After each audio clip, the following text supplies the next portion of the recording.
Hindi lang siya tipid sa maintenance, pati sa gasolina ay talaga namang sulit. Pero syempre ikaw mismo yung pipili. Wow, grabe yun.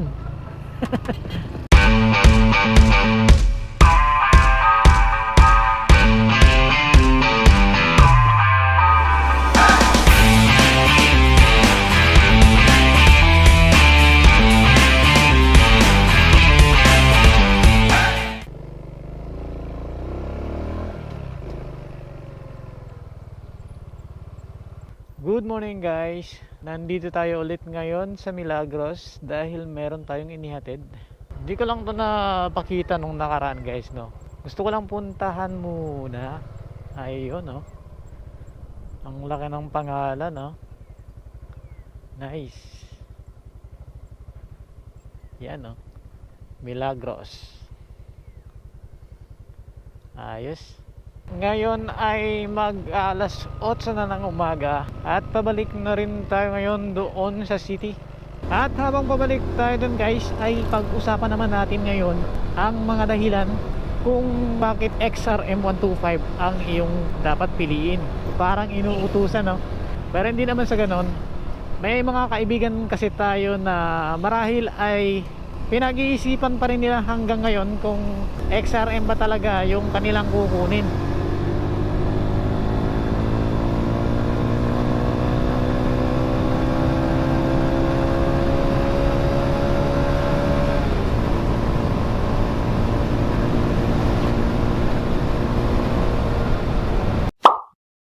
Hindi naman tayo expert o kaya ay lahat ng information sa motor ay alam natin. Ito ay base lang siyempre sa mga na-experience ko din mismo nung nakagamit na ako ng XRM 125. Kasi dati ay tayo rin ay nag-aalangan din kung XRM or scooter ang ating bibilhin. At nung nakagamit na tayo ng XRM ay dun na natin nakita na talagang sulit na XRM ang ating binili. Hindi ka malulugi kumbaga. Sa bagay, kung napanood nyo guys ang mga review tungkol sa XRM, marahil ay meron na kayong idea kung ano ang nandirito sa motor na ito. Pero kapag ikaw mismo ang nakagamit ng XRM 125 ay talaga namang masasabi mong sulit talaga yung motor na ito.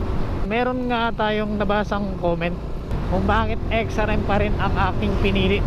Unang-una ng dahilan ko dyan guys, kasi dito sa aming lugar marami pa dito yung mga pinupuntahan namin, lalo na kapag umuwi ako dun sa aming lugar, may mga daanan pa talaga dun na hindi pa sementado, katulad nga ng nakikita nyo sa ating mga video ng mga nakaraan.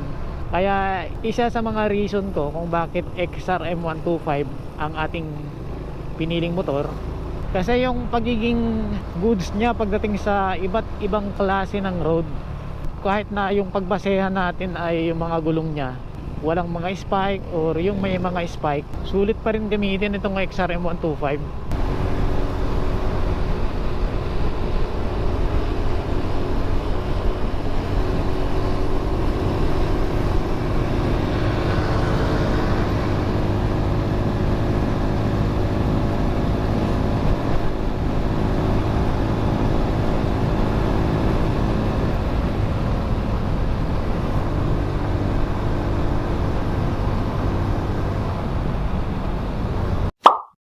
Kung sa bilis ang pag-uusapan na ay meron din namang bilis ang XRM, di ba?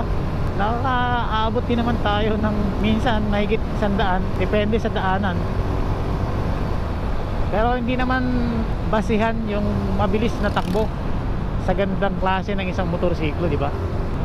Solid pa rin kapag matulin na yung motor mo, matibay pa rin yung makina. Mabilis nga yung motor mo, madali namang masira, wala pa rin, di ba? At yun nga guys, nung nagamit ko na yung XRM, ganito pala siyang klase ng motorsiklo, no? Kung pag-uusapan, halimbawa syempre gusto mong makatipid, o kaya kung magagastos ka man, hindi naman ganun talaga kalaki or hindi ganun kamahal yung mga ganitong mga nakakadena, di ba? Hindi siya ganun kadaling masira. Ang iba ay umaabot din ang mga ilang taon, depende sa paggagamit, di ba? Kasi yung isang bagay naman, ang katagalan ng isang bagay, isa sa mga reason yan ay kung paano mo siya ginamit. At syempre sa quality na rin ng isang bagay na ginagamit mo. Yun yung isa pa kang pinaka reason kung bakit tumatagal ang isang gamit. Para nga sa mga nag-iisip na kumuha ng motor or nag-aalangan kung XRM ba ang kanilang kukunin. Kung ikaw ay nandito sa mga katulad na lugar dito sa amin, maganda naman kung XRM ang yung kukunin. May mga basihan naman tayo sa pagpili ng isang motor. Pero kung para sa akin na ako mismo ay naka-experience ng paggamit ng XRM 125 sa ating pang daily, sa mga pang long rides natin, kung ako yung tatanungin kung XRM ba ang pipiliin mo, magiging sagot ko dyan ay oo, di ba? Yung presyo naman ng XRM at ng scooters na 125cc ay halos hindi naman nagkakalayo, di ba? Pero hindi naman natin pinagkukumpare yung dalawang motor pagdating sa bagay na yan. Kasi may kanya-kanya silang features na nandyan sa bawat motor na wala sa isang motor. Kaya baka medyo mataas yung price ng isang yon dahil meron siyang features na wala sa isang motor na yon. Sinasabi natin yung mga positive side ng XRM 125 kasi yun mismo yung na-experience natin dito sa motor na ito. At isa pa sa mga reason talaga natin, yung palagi nating sinasabi, ang XRM 125 kasi ay napakatipid sa gasolina. Hindi lang siya tipid sa maintenance, pati sa gasolina ay talaga namang sulit. Yung pagdating sa mga long rides, di ba? Sulit na sulit ka sa karga mong gasolina dito, kahit na yung kanyang tank capacity ay kung may kukumpare mo sa ibang motor ay medyo maliit, di ba? Kasi nasa 3.9 lang. Pero yung biyahe natin minsan, kapag pumupunta tayo sa Balod galing Masbate or pumupunta tayo ng Aroroy papunta dun sa lugar namin na mga rough road, lalo na dun sa lugar namin guys, hindi ako nakakapagpakarga ulit ng gasolina kasi walang gasolinahan doon na katulad ng dito sa city. Kaya yung full tank ko doon na pagpalagay na natin nasa 3.9 liters, bali ka na yun papunta dito sa city. Sa biyaheng yon, hindi ko lang alam kung nasa ilang kilometro, halos nasa 5 oras din. Pero yung full tank niya na 3.9 liters, hindi pa naman ubos. Ganun katipid ang XRM 125.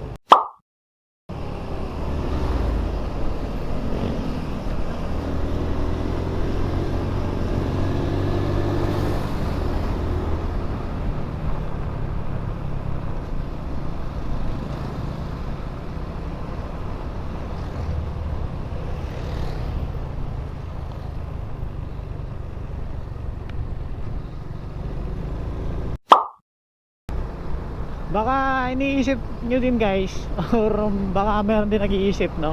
Bakit puro lang mga positive ang ating nasasabi or nababanggit sa ating mga vlog tungkol sa ating XRM 125?